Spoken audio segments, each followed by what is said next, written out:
Hi friends, hello, welcome to Telugu tastes. ఇది గోంగూర పచ్చడి అండి. మనకి 1 to 2 వీక్స్ అయితే ఫ్రిడ్జ్లో పెట్టుకుంటే స్టోర్ చేసుకోవచ్చు అనమాట. ఈ గోంగూర పచ్చడి ఎలా చేసుకోవాలో చూద్దామా. ముందుగా అయితే వాటర్ తీసుకోవాలి. వాటర్ తీసుకొని దీనికి రోలింగ్ బాయిలింగ్ అయ్యే వరకు బాగా మరగనివ్వాలి. అయిన తర్వాత దీంట్లోకి మనం కారం సరిపడం పచ్చిమిర్చి, గోంగూర రెండు వేసుకోవాలి. వేసుకొని దీన్ని బాగా ఉడకనివ్వాలి. ఇది బాగా ఉడికించుకుంటే మనం ఒకవేళ గోంగూర అప్పటికప్పుడు వండుకోలేము, మనం ఒక 3-4 డేస్ వరకు వండలేము అనుకుంటే ఇలా బాయిల్ చేసుకొని తర్వాత వాటర్ అంతా స్ట్రెయిన్ చేసిన తర్వాత కూడా దీన్ని మనం ఫ్రిడ్జ్లో పెట్టి స్టోర్ చేసుకుంటే మనకి 2-3 వీక్స్ పోయిన తర్వాత అయినా మనం ఈజీగా కర్రీ చేసుకోవచ్చండి. ఇలా స్టోర్ చేసుకున్నా కానీ ఇప్పుడైతే మనం దీన్ని బాగా రోలింగ్ బాయిలింగ్ అయింది కదా, అయిన తర్వాత ఒకసారి కాడని ఆకుని రెండు పట్టుకొని ఉడికిందా లేదా అనేది చెక్ చేసుకోవాలన్నమాట. ఇది ఉడికిందా లేదా చెక్ చేసుకొని ఇది ఒక వాటర్ అంతా స్ట్రెయిన్ చేసి ఈ ముద్దను అలా మనము మార్నింగ్ వరకు ఉంచుకుంటే, అంటే ఒక 6-7 అవర్స్ మార్నింగ్ వండుకోవాలనుకుంటే నైట్కి కానీ, లేదా ఈవినింగ్ వండుకోవాలనుకుంటే మార్నింగ్ కానీ మనం ముందుగా రెడీ చేసి అయితే పెట్టుకోవచ్చు. ఇది మనం 1 వీక్ అయినా కానీ ఈజీగా స్టోర్ చేసుకోవచ్చు. ఇప్పుడు ఒకవేళ మీరు ఎక్కడికైనా దీన్ని పంపాలనుకున్నా కానీ ఇలా ముద్ద చేసి పంపుకుంటే అలా అక్కడ తీసి వండుకోవచ్చు అనమాట. ఇలా చేసిన దానికి ముందుగా మనం ఆనియన్స్ అయితే కట్ చేసుకోకూడదండి. ఇక్కడ ఆనియన్స్ మనం చెదక్కొట్టుకోవాలి.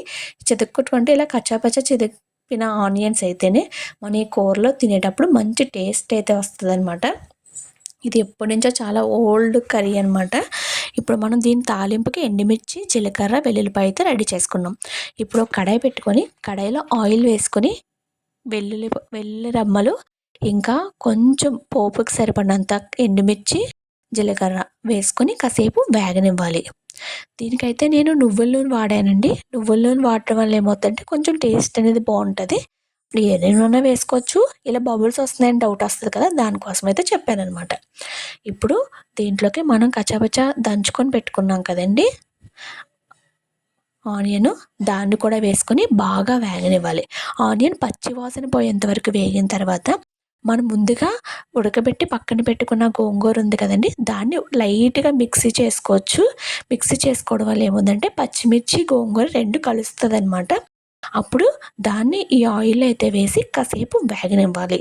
మన గోంగూర పుల్లగా ఉంటే మనం దీంట్లోకి అయితే ఎటువంటి చింతపండు పులుపు అయితే వేయక్కర్లేదండి.